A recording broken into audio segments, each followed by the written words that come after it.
आदरणीय मधु पांडे सर, जिन्होंने विदर्भ हिंदी साहित्य सम्मेलन को कार्यकारिणी मंत्री के पद पर 5 दशकों तक 50 वर्षों तक लगातार हिंदी का वर्चस्व बढ़ाने में निस्वार्थ भाव से सेवा प्रदान किया।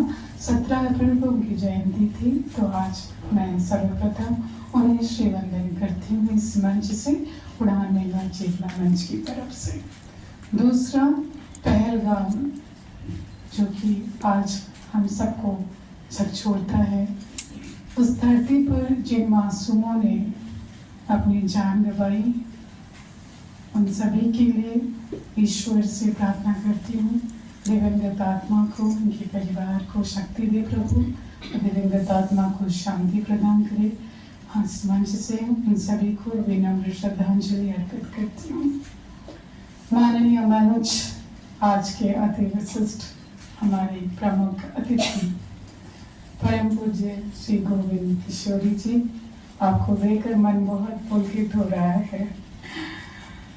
और हमारी विशेष अतिथि संचारी ठाकुर जी, डॉक्टर संचारी ठाकुर जी, तथा सभा में उपस्थित सभी सनातन प्रेमी शक्तियों को मैं पुनः हिंदुस्तानी उड़ान महिला चेतना मंच की तरफ से आप सभी का स्वागत करती हूँ, अभिनंदन करती हूँ, अभिवादन करती हूँ। साथ ही तहे दिल से आप सभी का आभार करती हूँ, क्योंकि गर्मी बहुत ज़्यादा है, तो उम्मीद थी कि लोगों की संख्या बहुत कम होगी, इसलिए आज हमने सबसे छोटा सभागृह बुक किया था। पर आप सबकी जो क्या कहेंगे लालसा है सनातन संस्कृति के प्रति, उसके लिए आप सभी को मैं दिल से साधुवाद अर्पित करती हूँ कि आपने इस प्रचंड गर्मी को भी मात दिया और अपनी उपस्थिति यहाँ प्रदान की। परंपरा अनुसार कार्यक्रम के आरंभ के पूर्व आप सबके समक्ष सारांश में विदर्भ हिंदी साहित्य सम्मेलन का परिचय रखना चाहूंगी। विदर्भ हिंदी साहित्य सम्मेलन का वर्तमान शिलान्यास, जिसका शिलान्यास देश के प्रथम प्रधानमंत्री राष्ट्र नायक पंडित जवाहरलाल नेहरू जी के शुभ हस्ते 5 जनवरी सन 1954 में किया गया था, तथा इस भवन का उद्घाटन देश के प्रथम राष्ट्रपति डॉक्टर राजेंद्र प्रसाद देश रत्न उनके शुभ हस्ते 19 सितंबर सन 1956 में किया गया था।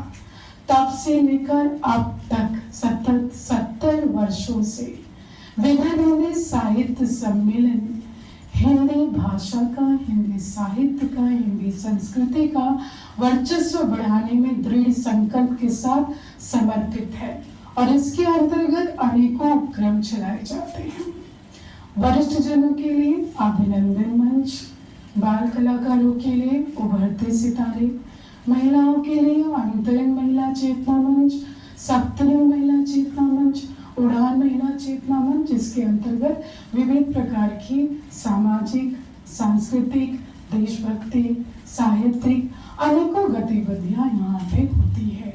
इसके अलावा हिंदी साहित्य का वर्चस्व प्रदान करने के लिए साहित्यिकी मंच, हमारी प्राचीन लोक संस्कृति को वर्चस्व प्रदान करने के लिए उमंग, नवरंग, चौपाल मंच, और आप विदर्भ के सत्कार मूर्ति, उनकी प्रेरणात्मक जीवनी की सत्कार संवाद आप सुन सकते हैं प्रख्यात साहित्यकार डॉक्टर सागर खादीवाला के साथ संवाद मंच पर।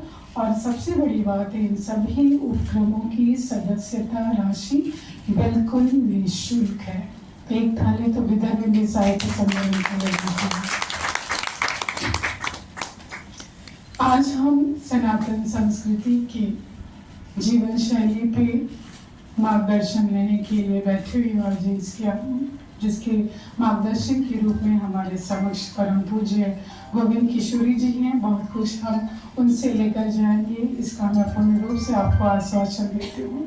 सनातन संस्कृति को लोग पूरी तरह से आम जनता समझ नहीं पाती, इसे आप एक धर्म से जोड़ते हैं, विशेष रूप से हिंदू धर्म से जोड़ते हैं, जबकि सनातन संस्कृति एक जीवन शैली है जो सृष्टि के पहले भी थी, सृष्टि के बाद भी रहेगी, और बहुत ही खूबसूरत जीवन शैली है जो सारांश में हम कहें वसुधैव कुटुंबकम का हमें मार्गदर्शन देती है, सर्वधर्म समभाव का मार्गदर्शन देती है, सृष्टि के कण कण के प्रति हमें कृतज्ञता प्रदान करने का मार्गदर्शन देती है। यही संस्कृति है जो हमें बताती है हमें हर किसी की पूजा करनी चाहिए, हर किसी के भाव का मान करना चाहिए, किसी को आहत नहीं करना चाहिए। तो इसका तो विस्तार में हम जरूर परम पूज्य गोविंद किशोरी जी के मुख से वर्णन सुनेंगे, पर इस संस्कृति को समर्पित अपनी चंद पंक्तियां मैं रखते हुए अपनी वाणी को विराम देती हूँ। अद्भुत अलौकिक शक्ति का एहसास होता है, अद्भुत अलौकिक शक्ति का एहसास होता है जब जब मेरा मन पवित्र और पाक होता है।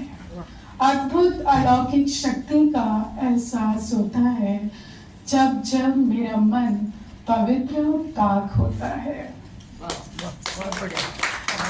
भौतिक दुनिया के तनाव से मन मुक्त होता है, नैसर्गिक अपनेपन से मन तृप्त होता है, रोम रोम से विकारों का विसर्जन होता है, आंतरिक शक्ति का जागरण होता है। तब ऐसे ही वह हमें मिलते हैं। अद्भुत अलौकिक शक्ति का एहसास होता है जब जब मेरा मन पवित्र और पाक होता है। दर्द सहने की असीम शक्ति मिलती है, दर्द सहने की असीम शक्ति मिलती है। क्रोध लोभ मोह माया से, क्रोध लोभ मोह माया से मुक्ति मिलती है।